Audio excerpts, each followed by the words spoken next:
जब भैया की बारात आई होगी आज के दिन, सभी लोग झूमते गाते भाभी के घर पहुंचे होंगे। शादी में बहनें और भाई बहुत खुश होते हैं कि बड़े भैया की शादी है। बहुत ही प्यारा सा ये गाना। छोटी छोटी भाइयों के बड़े भैया आज बनेंगे किसी की सैया। ढोल नगाड़े बज सहनाइया झूम के आई मंगल घरिया।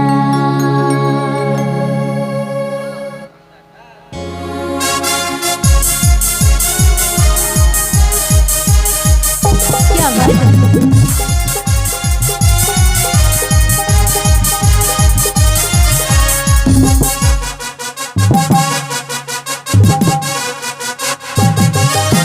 छोटी छोटी भाइयों के बड़े भैया, हाँ छोटी छोटी भाइयों के बड़े भैया आज बनेंगे किसी की सैया। ढोल नगाड़े बज सहनाइया घूम के आई मंगल घरिया।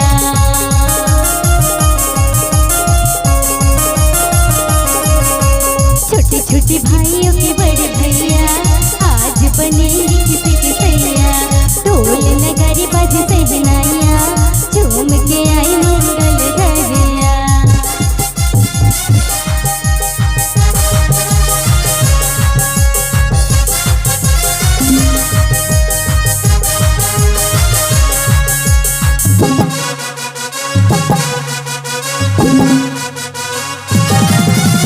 भाभी के संग होली में रंग गुलाल उड़ाएंगे।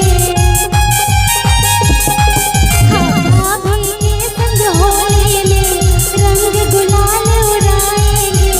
आएगी जब जब दीवानी मिलकर दीप जलाएंगे। चोर की कर देगी छैया,